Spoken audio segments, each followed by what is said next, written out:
हमारा देश एक बहुत ही सीरियस प्रॉब्लम से गुजर रहा है। एक ऐसा वायरस, एक ऐसा आतंकवाद जो हमारे देश को धीरे धीरे खोखला करता जा रहा है। एंड ये प्रॉब्लम और समस्या इतनी बड़ी है कि हर साल इस वजह से 20 लाख लोगों की मौत होती है। एंड ये प्रॉब्लम सबके सामने है, बट स्टिल इसके ऊपर कोई भी कॉन्क्रीट एक्शन नहीं लिया जा रहा है। और हर साल 20 लाख लोग इससे अफेक्ट हो रहे हैं बुरी तरह से, और कई लोगों की तो मौत तक हो रही है। इसके ऊपर कोई कॉन्क्रीट सॉल्यूशन शायद इसलिए भी नहीं लिया जा रहा क्योंकि इसको फैलाने वाला कोई दूसरे धर्म का नहीं है। मैं आप लोगों को आज एक कहानी सुनाता हूँ। एक बच्चा था, वो पूरे साल भर 365 दिन जंक फूड खाया करता था। कभी बर्गर, कभी पिज्ज़ा, कभी रोल, कभी कुछ फलाना ठिकाना, साल के 365 दिन। बट एक दिन वो एक बर्थडे पार्टी में जाता है। उस बर्थडे पार्टी में वो एक पिज्ज़ा खाता है एंड उसके बाद उसका कोलेस्ट्रॉल हाई होता है एंड उसकी मौत हो जाती है। तो उसके घर पे और उसके आसपास सब लोग बोलते हैं यार पिज्ज़ा खाने का नतीजा है ये, हमको पिज्ज़ा नहीं खाना चाहिए। But what about all those 365 days जिसके अंदर उसने इतना जंक फूड खाया और भी फूड आइटम्स खाए? क्या सिर्फ वो एक पिज्ज़ा रिस्पॉन्सिबल था उसके लिए, या और भी बहुत सी चीजें? यही सेम चीज अप्लाई होती है एयर पॉल्यूशन के ऊपर। पराली एक प्रॉब्लम है, पराली उस पिज्ज़ा की तरह एक प्रॉब्लम है दिल्ली के पॉल्यूशन में, बट पराली is not sole reason for Delhi's air pollution. Delhi के एयर पॉल्यूशन में पराली का कंट्रीब्यूशन 32% होता है, 32%। बट अबाउट अदर, आज हम समझेंगे कि दिल्ली के कुछ इलाकों का AQI जो 1500 का आंकड़ा पार कर चुका है, वो हम लोगों के लिए कितना भयावह होता जा रहा है।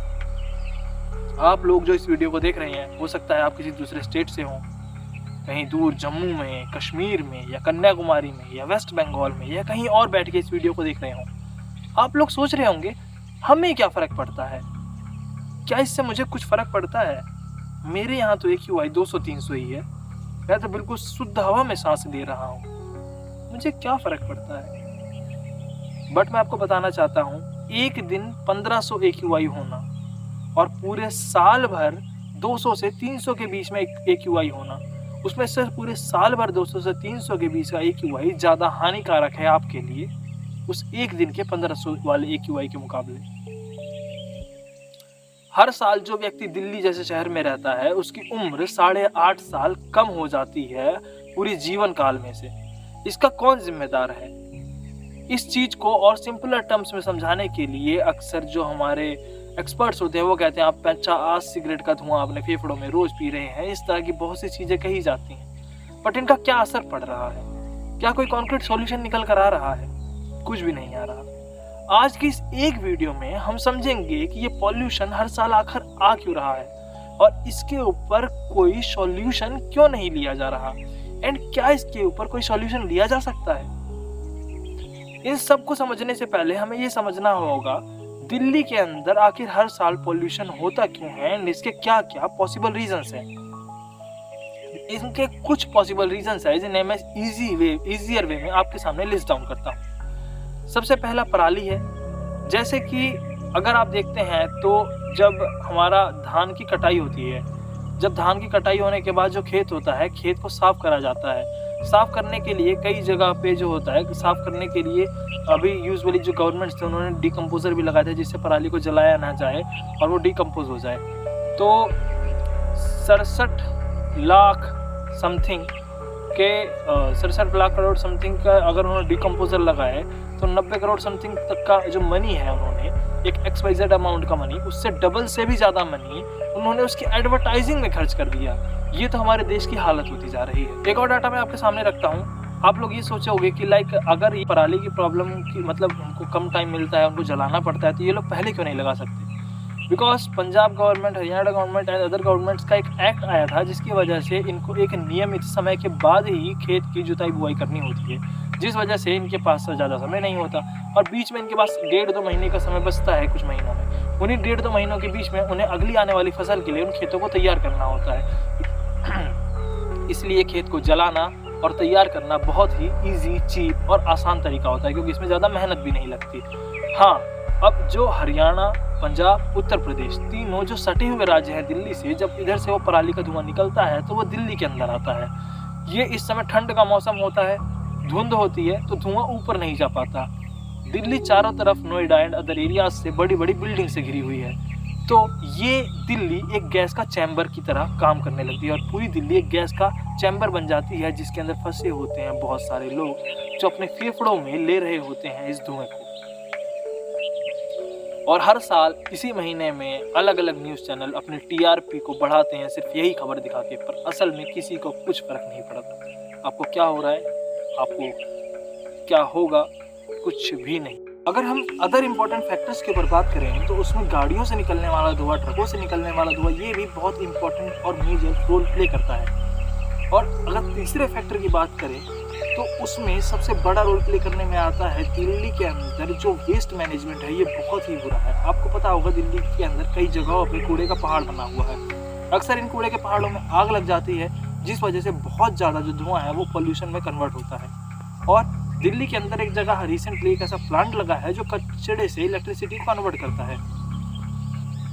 हालांकि ये बहुत ही अच्छा इनिशिएटिव है, बट हमको ये समझना होगा इसके अंदर प्रॉपर रेगुलेशंस को फॉलो नहीं किया जा रहा है, जिस वजह से बहुत सारा धुआं एनवायरनमेंट में निकलता है और ये हम लोगों के लिए ही अल्टीमेटली बहुत ज़्यादा जानलेवा है। अगर हम सॉल्यूशंस की बात करें तो इसके ऊपर कोई कॉन्क्रीट क्या सॉल्यूशन लिया जा सकता है, क्या इस प्रॉब्लम का कोई सॉल्यूशन है या कोई सॉल्यूशन है ही नहीं। और हम दिल्ली वाले लोगों को ये मान लेना होगा कि अब हमको इस जहरीली हवा में ही सांस लेनी है। ऐसा बिल्कुल नहीं है। चीन का बीजिंग शहर ऐसी ही प्रॉब्लम को फेस कर रहा था और उसने इस समस्या का समाधान निकाला और आज के दिन आप देख लेंगे उनका AQI 100 से कम है, जो कि WHO के जो स्टैंडर्ड है उसको फॉलो कर रहा है। और अगर हम तीसरी बात करें तो इसका सॉल्यूशन क्यों नहीं निकल रहा है, इसके लिए हमें एक पॉलिटिकल विल की ज़रूरत है। सभी नेताओं को पॉलिटिकल जो एलिगेशंस लगाते हैं, रोप प्रत्यारोपों का जो सिलसिला चल रहा है, इसको छोड़ के आगे आना होगा। जैसे कि अगर आपको मैं एक बहुत बड़ा एग्जांपल दूं, जो हमारे माननीय मुख्यमंत्री थे दिल्ली के, अरविंद केजरीवाल जी, उन्होंने कहा, पहले जब वो मुख्यमंत्री थे वो कहते थे कि पंजाब से जो पराली का धुआं आ रहा है वो रिस्पॉन्सिबल है इसके लिए। पंजाब के अंदर उन्होंने कहा अगर हमारी सरकार होती तो हम इस समस्या का जरूर समाधान निकालेंगे। मैं भूल गया था, अभी पंजाब में उनकी ही गवर्नमेंट है। हाँ, पंजाब में अभी उनकी ही गवर्नमेंट है। अब वो हरियाणा को ब्लेम कर रहे हैं। हरियाणा को वो ये ब्लेम कर रहे हैं क्योंकि हरियाणा में बीजेपी की सरकार है। तो इन सभी नेताओं को रोप प्रत्यारोप से आगे उठकर एक कॉन्क्रीट सॉल्यूशन निकालना होगा ताकि हम सब लोग शुद्ध हवा में सांस ले सकें। सुप्रीम कोर्ट ने भी कहा है clean air is a human right और वो सब लोगों को मिलना चाहिए, बट हम लोगों को क्या शुद्ध हवा मिल रही है? नहीं। ये बड़े बड़े नेता लोग जैसे जो 2018-19 का आंकड़ा उठा के देखा जाए तो अपने मंत्रालयों के अंदर एयर प्यूरीफायर्स लगाए। उन एयर प्यूरीफायर्स उस नई पार्लियामेंट बिल्डिंग के अंदर भी लगाए गए जिसके अंदर ऑलरेडी एक इनबिल्ट एयर प्यूरीफायर सिस्टम मौजूद है। उसके बाद भी उसके अंदर एयर प्यूरीफायर लगाए गए। अगर वही एयर प्यूरीफायर आप खरीदने जाते हो तो आपको उसकी कॉस्ट पड़ेगी 10 से 15 हज़ार रुपये विद GST, वो आपको अलग से देना पड़ेगा। तो आप खुद सोचिए, शुद्ध हवा के लिए भी आपको पैसे देने पड़ रहे हैं, क्या ये जस्टिफाइड है? Is it really justified? आप क्या सोचते हो, क्या शुद्ध हवा आपको मिलनी चाहिए? अगर आप सोचते हो तो क्या आपको लगता है कि आपको ऐसी सरकार चुननी चाहिए जो आपकी बातों को सुने? और अगर आप सोचते हो कि हाँ आपको ऐसी सरकार चुननी चाहिए जो आपकी बातों को सुने, तो कौन सी है वो सरकार जो आपकी बातें सुनेगी? क्या किसी के मैनिफेस्टो में पर्यावरण या वायु प्रदूषण का मुद्दा होता है? और अगर होता भी है तो क्या वो बस चुनावी मुद्दा बन के रह जाता है या उसको लेकर नीतियां भी बनाई जाती हैं? और अगर ऑड इवन या कुछ एक दो नीतियां बना भी दी जाती हैं तो क्या उनका अनुपालन ठीक तरीके से किया जाता है, या बस वो नीतियां कागजों तक और उन नीतियों का प्रचार करने के लिए लगने वाले बड़े बड़े होर्डिंग्स तक सीमित रह जाती हैं? इन सब पर आपका क्या ओपिनियन है, मुझे कमेंट्स में ज़रूर बताइएगा। मैं तो नया हूँ, मेरे विचार भी नए हैं, बट आप लोग जो इस वीडियो को देख रहे हैं, आपके भी कुछ विचार हैं, आपके भी कुछ समाचार हैं। मैं सब कुछ सुनना चाहता हूँ, सब कुछ जानना चाहता हूँ। प्लीज़ कमेंट में मुझे अपने ओपिनियंस बताएं। मिलते हैं नेक्स्ट वीडियो में, जब तक के लिए धन्यवाद।